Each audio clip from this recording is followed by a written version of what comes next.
पौष महिन्यातील या सूर्य उपायांनी तुमचंही भाग्य नक्कीच चमकू शकेल. होय, हिंदू धर्मात पौष मास हा सूर्यदेवाच्या उपासनेचा विशेष महिना मानला जातो. या महिन्यात सूर्यदेवाची पूजा केल्यानं आरोग्य, समृद्धी, आत्मविश्वास आणि चमकदार भविष्य मिळतं, अशी पौराणिक मान्यता आहे. पौष महिन्यात सूर्यदेव भग नावाने पूजले जातात आणि त्याच्या किरणांमुळे थंडीमध्येही ऊब आणि ऊर्जा मिळते. आजच्या या विशेष व्हिडिओमध्ये आपण जाणून घेऊया पौराणिक कथा, प्राचीन मान्यता, सूर्य उपायांची विधी आणि त्याचे फायदे सुद्धा. हे उपाय करून तुमचे भविष्य नक्कीच चमकेल. पुराणानुसार सूर्य हे जगाची आत्मा मानले जातात. वेदांमध्ये सूर्याला जगताचा प्रकाश आणि जीवनदाता म्हटले. एका कथेनुसार ब्रह्माजींनी सृष्टीच्या सुरुवातीला ओम ध्वनीतून सूर्याची निर्मिती केली. सूर्याच्या किरणांमध्ये वेद सामावलेले आहेत आणि ते जगाचे पालन करते आहेत. पौष मासाची विशेष मान्यता अशी आहे की या महिन्यात सूर्यदेव 11,000 किरणांनी प्रकाशित होतात आणि थंडीमध्ये आरोग्य देतात. अथर्ववेद आणि सूर्योपनिषदात सूर्याला परब्रह्म म्हटलंय. पौषात सूर्य उपासना केल्यानं रोग दूर होतात, आयुष्य वाढतं आणि राजयोग प्राप्त होतो. एक सुंदर कथा अशी सांगितली जाते की एका वृद्ध स्त्रीने दर रविवारी सूर्यव्रत केलं. तिने सूर्याला अर्घ्य दिलं आणि मिठाईचा भोग लावला. सूर्यदेवाच्या कृपेनं तिच्या घरात सुख, समृद्धी आली आणि सर्व दुःख दूर झालं. ही कथा सांगते, श्रद्धेनं उपासना केल्यानं सूर्यदेव नक्कीच प्रसन्न होतात. पौष मासाला छोटा पितृपक्षही म्हणतात, कारण यात पितरांचे तर्पण आणि सूर्यपूजा एकत्र केली जाते, ज्याने पितृदोष दूर होतात. आता हे सूर्याचे उपाय कोणते, विधी कसे आहेत आणि त्याचे फायदे काय आहेत बघूया. नंबर 1, सकाळी लवकर उठावं, स्नान करावं, तांब्याच्या लोट्यात पाणी घ्यावं, त्यात लाल चंदन, लाल फुलं, अक्षता आणि गूळ टाकावा. पूर्वेकडे तोंड करून उगवत्या सूर्याला अर्घ्य द्यावं. मंत्र म्हणावेत. मंत्र ओम गृहिणी सूर्याय नमः किंवा ओम सूर्याय नमः कमीत कमी 11 किंवा 108 वेळा तरी म्हणावे.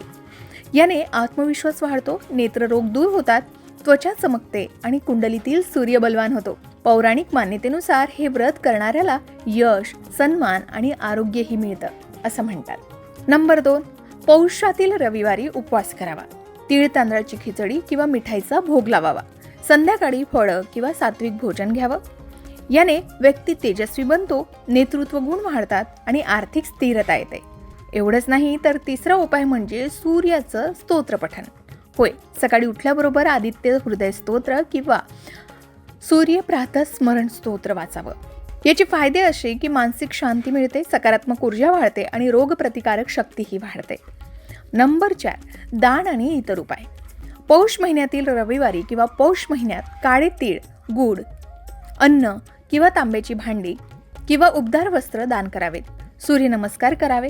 यामुळे पितृदोष दूर होतो, समृद्धी येते आणि सूर्यदोष शांत होतात. हे उपाय करताना तामसिक पदार्थ मात्र टाळावे. सात्विक जीवन जगावं. तर पौष महिना हा सूर्यदेवाच्या कृपेचा खास काळ मानला गेलाय. या उपायांनी आपलं भविष्य नक्कीच चमकेल. हे साधे आणि सोपे उपाय आहेत जे आरोग्य, सुख, समृद्धी आणि यश मिळवून देणारे आहेत. श्रद्धेनं हे उपाय केल्यास अनुभव नक्की येतात, असं सांगितलं जातं. कारण हिंदू धर्मात पौष महिना हा सूर्यदेवाच्या उपासनेचा विशेष महिना मानला जातो.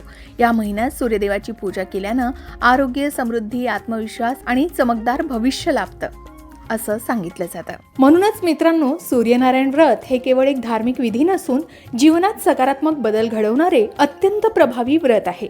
या व्रताच्या माध्यमातून सूर्यदेवाची कृपा लाभल्यास आरोग्य, आत्मविश्वास, यश, तेज, सौख्य आणि आर्थिक स्थैर्य प्राप्त होतं. नकारात्मक ऊर्जा दूर होते, मानसिक ताण कमी होतो आणि जीवनात नवचैतन्य निर्माण होतं. विशेषतः ज्या व्यक्तींच्या जीवनात अडचणी, अडथळे, आजारपण, कामात अपयश किंवा नशीब साथ देत नाही अशी भावना असते, त्यांच्यासाठी हे व्रत आशेचा किरणच ठरते. सूर्यनारायणाच्या उपासनेने कर्मबल वाढतं, भाग्य उजळतं आणि प्रत्येक कामात यशाचा मार्ग मोकळा होतो. म्हणूनच जर तुम्हालाही तुमच्या जीवनात उजेड, प्रगती आणि स्थैर्य हवं असेल तर श्रद्धेनं, नियमानं आणि भक्तिभावानं सूर्यनारायण व्रत नक्की करा. कारण जिथे सूर्यकृपा असते तिथे अंधार कधीच टिकत नाही. मग तुम्ही सुद्धा पौष रविवारचं हे व्रत करता का?